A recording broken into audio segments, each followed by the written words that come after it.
નમસ્કાર. અચ્છા, ક્યારે એવું વિચાર્યું છે કે કોઈ દેશ કેવી રીતે બને છે? ખાલી સરહદોથી? ના ના, ક્યારેક ક્યારેક તો નકશા પર લીટીઓ દોરીને પણ દેશ બને છે.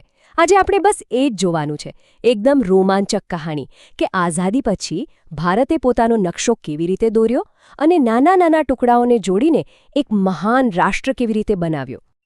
તો 1947 પછી એકદમ મોટો સવાલ સામે આવીને ઊભો રહી ગયો કે આ જે વિખરાયેલો દેશ છે એને એક કેવી રીતે કરવો, એક અખંડ રાષ્ટ્ર કઈ રીતે બનાવવો. સાંભળવામાં જેટલું સહેલું લાગે છે એટલું હતું નહીં. આ એક એવો પડકાર હતો જેના પર આખા દેશનું ભવિષ્ય ટકેલું હતું. ચાલો આ વાતને જરા ઊંડાણથી સમજીએ. હવે સમસ્યાનો મોટો હિસ્સો તો અહીંયા છે, આ તસવીરમાં. આ હતા એ સમયના મહારાજાઓ, રજવાડાઓના શાસકો. જુઓ, વાત એમ હતી કે બ્રિટિશ રાજ વખતે ભારત મુખ્યત્વે બે ભાગમાં હતું. એક તો બ્રિટિશ ઇન્ડિયા, જે સીધું અંગ્રેજોના હાથમાં હતું, અને બીજું હતું આ રજવાડાઓ. કેટલા રજવાડાઓ? 1, 2, 10, 50? ના, પૂરા 562. હા, 562. અને આ દરેક રજવાડાને આઝાદી મળી એટલે કે એમના હાથમાં 3 ઓપ્શન હતા. કાં તો ભારત સાથે જોડાઈ જાઓ, કાં તો પાકિસ્તાન સાથે, અથવા તો એકદમ સ્વતંત્ર રહો.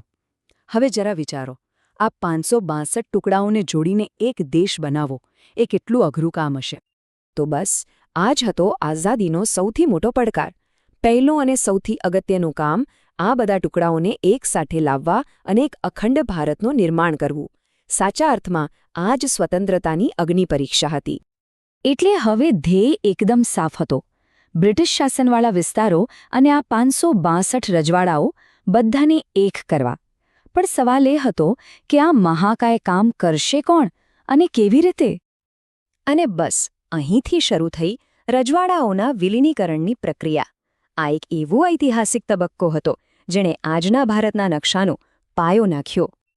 આ મુશ્કેલ કામની જવાબદારી ઉપાડી ભારતના લોખંડી પુરુષ સરદાર વલ્લભભાઈ પટેલે, અને તેમની સાથે હતા તેમના વિશ્વાસુ સચિવ વીપી મેનન. આ બંનેની જોડીએ ગજબનું કામ કર્યું. એમની રાજકીય સૂઝબૂઝ, દીર્ઘદ્રષ્ટિ અને મક્કમ નિર્ણય શક્તિને કારણે જ લગભગ બધા જ રજવાડાઓ ભારત સાથે જોડાવા તૈયાર થઈ ગયા. એમણે વાતચીત કરી, સમજાવ્યા, પણ જ્યાં જરૂર પડી ત્યાં કડક વલણ પણ અપનાવ્યું. પણ હા, બધું એટલું સરળ નહોતું. 3 જગ્યાએ મામલો ગૂંચવાયો. પહેલું હતું જૂનાગઢ. ત્યાંના નવાબને પાકિસ્તાન જવું હતું, પણ પ્રજાને ભારતમાં રહેવું હતું, તો લોકમત લેવાયો અને જૂનાગઢ ભારતનું થયું. બીજો હૈદરાબાદ. ત્યાંના નિઝામને તો પોતાનો અલગ જ દેશ જોઈતો હતો, એટલે પછી ઓપરેશન પોલો નામની પોલીસ કાર્યવાહી કરવી પડી અને હૈદરાબાદ ભારત સાથે જોડાયું. અને ત્રીજું કાશ્મીર. ત્યાં પાકિસ્તાનના સમર્થનથી કબાયલીઓએ હુમલો કર્યો, એટલે રાજા હરિસિંઘે ભારત પાસે મદદ માંગી અને વિલયપત્ર પર સહી કરી. ચાલો, તો હવે બધા રજવાડાઓ તો ભારતમાં જોડાઈ ગયા, દેશ એક થઈ ગયો. પણ હવે આવ્યો બીજો મોટો સવાલ. દેશની અંદર રાજ્યોની સરહદો કઈ રીતે બનાવવી? કારણ કે જે જૂની સરહદો હતી, રજવાડાઓ અને બ્રિટિશ પ્રાંતોની, એનો હવે કોઈ મતલબ નહોતો. આ સમસ્યાનો ઉકેલ આવ્યો 1956માં રાજ્ય પુનર્રચના અધિનિયમ તરીકે. આ કાયદો ખરેખર એક ગેમ ચેન્જર હતો. એણે એક બહુ જ મહત્વનો નિર્ણય લીધો કે હવેથી રાજ્યોની રચના ભાષાના આધારે થશે. એટલે કે એક જેવી ભાષા બોલતા લોકોનું પોતાનું એક રાજ્ય હોય. આને સમજવા માટે જરા જુઓ કે 1956 પહેલાં શું સ્થિતિ હતી. રાજ્યોને અ, બ, ક, ડ એમ 4 કેટેગરીમાં વહેંચેલા હતા. બહુ જ ગૂંચવણભરી અને અસમાન સિસ્ટમ હતી.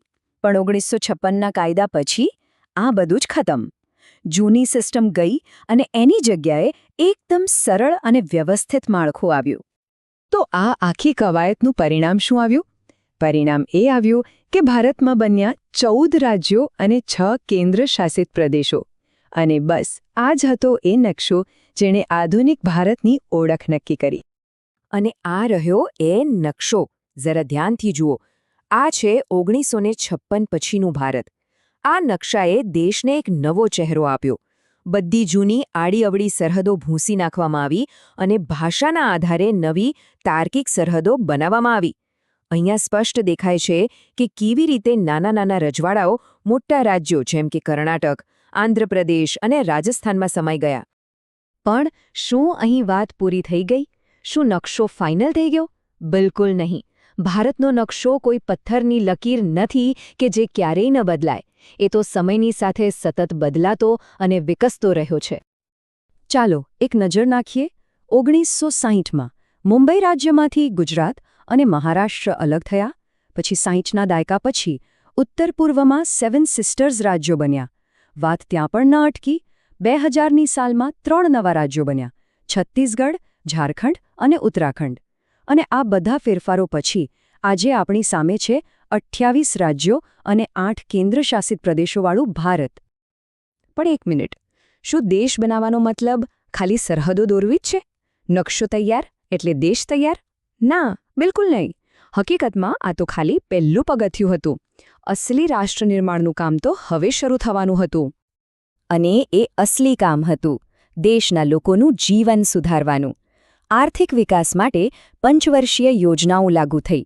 દેશમાં મોટા મોટા ઉદ્યોગો અને બંધ બનવા લાગ્યા. ખેતીમાં સુધારા માટે હરિયાળી ક્રાંતિ આવી. સાથે સાથે વિજ્ઞાન અને ટેકનોલોજી જેમ કે અણુ ઊર્જા અને અવકાશ કાર્યક્રમોમાં પણ દેશે હરણફાળ ભરી. શિક્ષણ, સ્વાસ્થ્ય, દરેક ક્ષેત્રમાં દેશને મજબૂત બનાવવાનો પ્રયાસ શરૂ થયો. આજ તો હતું આધુનિક ભારતનું નિર્માણ.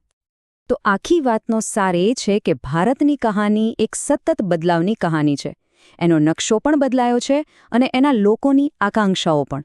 અને આ આપણને એક બહુ જ રસપ્રદ સવાલ પાસે લાવીને મૂકી દે છે કે શું ભવિષ્યમાં પણ ભારતનો નકશો બદલાશે? આવનારા સમયમાં એ કેવો દેખાશે? ખરેખર વિચારવા જેવી વાત છે, ખરું ને?